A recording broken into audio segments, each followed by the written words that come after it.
Hello once again, movie people. Welcome to a new episode of the CineGuy. I'm your host, Steven Angulo. Let's talk film. It's finally happened. The moment we've all been waiting for. We got another theatrical Scooby-Doo movie. It's about time, too. I mean, it's been such a long time since we got to see our favorite mystery-solving gang back on the big screen. And now they're finally back.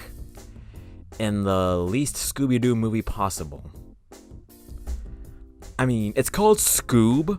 And it kind of centers around the gang, but like, it just doesn't follow the same trope as a regular Scooby-Doo cartoon. You know, like, there's no mystery to solve, there's no villain to unmask, and basically, the gang plays mostly like, I don't know, second rate. Like, they're the supporting characters of their own movie. I mean, it follows so many different, like, tropes. Like, first starts out as a superhero movie, then an Indiana Jones adventure, and then God of War. I don't know, it's really weird, but like, I think when you go watch this, you have to accept that it's not a Scooby-Doo movie. It's a Hanna-Barbera movie. Yes, Hanna-Barbera. Like classic cartoons that our parents enjoyed. And they still hold up today. I mean, Flintstones, Jetsons, Scooby-Doo. It's just typical fun Saturday morning cartoon extravagance right there, pretty much. And yes, like with this Scooby-Doo movie, yeah, it's like, it's not, like I said, it's not really a Scooby-Doo movie. It is Hanna-Barbera, because the Scooby Gang find themselves joining Blue Falcon, a Hanna-Barbera superhero, and his dog Dynamite, this like robot dog, and they're facing off Dick Dastardly, a sneaky villain from Hanna-Barbera. And basically, what begins is this whole adventure, and like, it's like really crazy and just like all over the place. Like, so like, Dick Dastardly wants to open the gates of the underworld to save his missing dog and get some treasure. And apparently Scooby-Doo is the key to opening the underworld because he's the long descendant of Alexander the Great's dog. It's just a lot to take in, pretty much. I mean, it's such a complicated plot. I mean, you don't really see many kids movies, especially surrounding our favorite cartoons, about a villain wanting to literally unleash hell on Earth. But then again, it wouldn't be the first time with Scooby-Doo films. I mean, like, Scooby as the chosen one has already been done. That's with the miniseries Mystery Incorporated, which was super dark for a kids program. I mean, an evil Egyptian god was eating people. Doesn't get better than that. But here we have them facing Cerberus, the three-headed dog from the underworld. Like, okay, now, this whole, like, apocalyptic stuff going on is no stranger to a Scooby-Doo movie. I mean, you saw it in, like, Zombie Island and the first live-action movie. Like, the monsters are real. So, yeah, why not tackle Greek mythology while you're at it? Heck, it's a kids movie. You can do whatever you want with this. So, I guess the next movie is gonna be Scooby-Doo versus the Biblical Apocalypse. There's no way that gang is gonna get raptured. So in all fairness, yes, it is a Hanna-Barbera movie.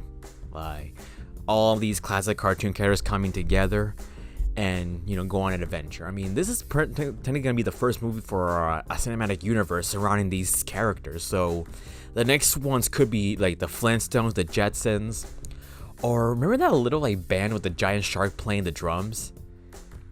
Yeah, I just unlocked a little like visual from your childhood. That's what I'm talking about. They could be next. Now, while it may not feel like a typical Scooby-Doo adventure, the spirit of the classic TV show is still there.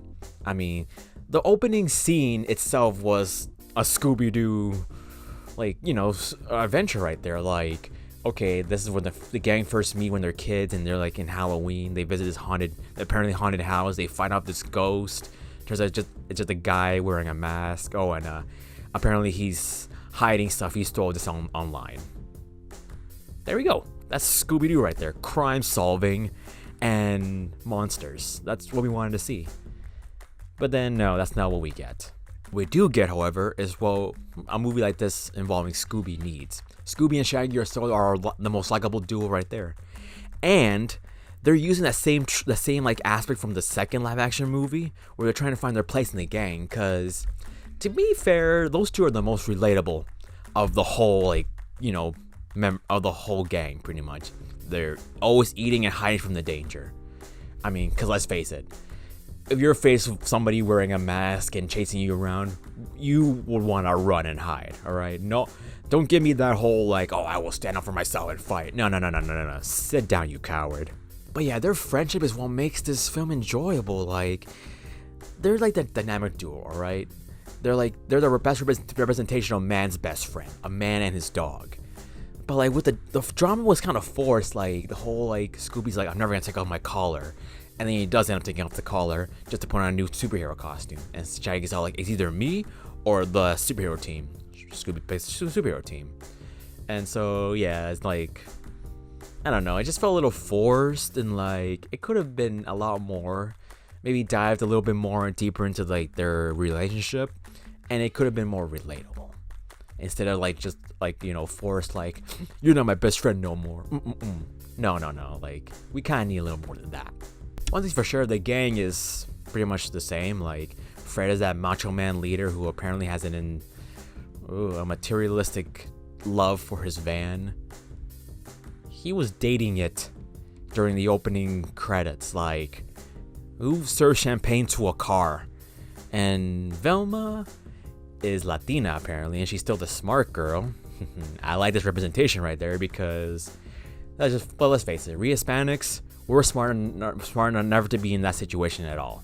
Like, there's like monster killers, we're not gonna be there. No.